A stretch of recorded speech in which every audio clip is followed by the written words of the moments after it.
আশকে রসুল নাম দিয়ে, রসুল সাল্লাল্লাহু আলাইহি ওয়াসাল্লাম মহব্বতের নাম দিয়ে যত বেদাত চালু হয়েছে, এত বেদাত ভিন্ন নামে চালু হয়নি। দুনিয়ার যত বেদাত আছে, বেদাত যদি কেউ হিসাব করে, এটা কোন নামে চালু হয়েছে? নবীর দুশমন হিসাবে, না আশিকে রসুল হিসাবে। তার মানে আশিকে রসুল নাম শুনলে আমরা থেমে যাবেন, চিন্তা করবেন না। কেন? এটা আবেগ। আশিকে রসুল আসিম। যদি এত্তেবা ছাড়া আশিকে রসুল বা ইশকে রসুলের কথা আছে, যেখানে রসুল সাল্লাল্লাহু আলাইহি ওয়াসাল্লাম জীবনটা সামনে আনা না হয়, শুধু ইশক আর মহব্বতকে সামনে রাখা হয়, কথা বুঝেন? এটাকে অবৈধ প্রেম বলে। এটাকে অবৈধ প্রেম। যে প্রেমের সাথে জীবনের কোনো সম্পর্ক নাই, বাস্তবের কোনো সম্পর্ক নাই, ওটাকে বলে অবৈধ প্রেম। এটাকে অবৈধ প্রেম।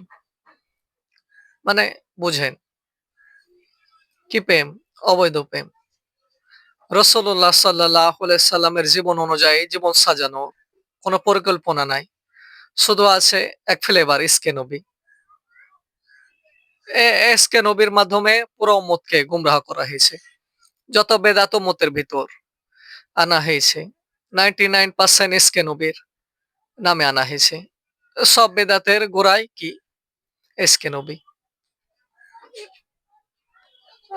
এটা আল্লাহ তাআলা ধারাবাহিকতা জারি রাখুন। দিনের প্রত্যেকটা কাজে ওখানে ইশকের যে অবস্থা, পাগল হয়ে যাবেন। ইশকের কথা বলে এই যে মানে বিভিন্ন মুআল্লিমরা হাজার, হাজার নারী পুরুষকে নিয়ে গেছে কোথায়? উমরাতে। ইশকের নাম দিয়ে।